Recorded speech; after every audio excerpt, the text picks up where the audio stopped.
ஒரு வாட்சுக்கு பில்லு கேட்டோம், கடைசி வரைக்கும் கொடுக்காம அந்த மளிகை கடையில் ஒரு துண்டு சீட்டு கொடுப்பாங்கல்ல, உளுந்தம்பருப்பு, பாசி பருப்பு, பட்டாணி பருப்புன்னு, அது மாதிரி ஒரு துண்டு சீட்டை கொடுத்து இதுதான் வவுச்சர்னு கொடுத்தாரு.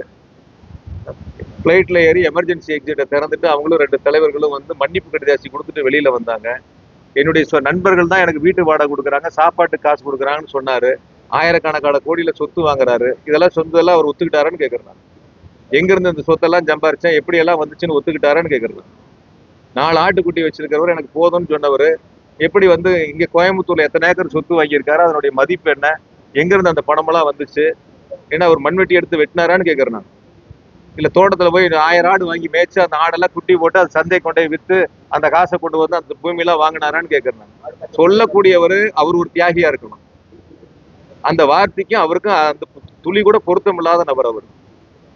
ஒரு வகையில என்னன்னு கேட்டீங்கன்னா, உறக்க பேசினா அது உண்மையாயிரும் நினைச்சு அந்த செய்தியில நீங்க தலைப்புச் செய்தியா போடுவீங்க, லைவ்ல காட்டுவீங்கன்னு. உறக்க பேசினா அதெல்லாம் உண்மையாகாது. உண்மையை பேசணும்.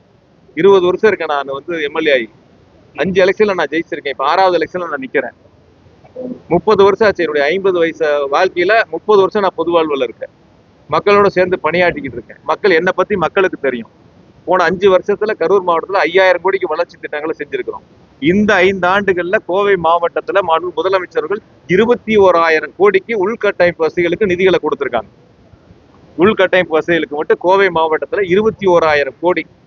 சுதந்திரம் பெற்ற காலம் முதல் இதுவரை கோவை மாவட்டத்தில் இத்தனை ஆயிரம் கோடிகள் 5 ஆண்டுகளில் நிறைவேற்றப்பட்ட ஒரே அரசு திராவிட மாடல் அரசு. அதை கொடுத்தவர் மாண்பு முதலமைச்சர்.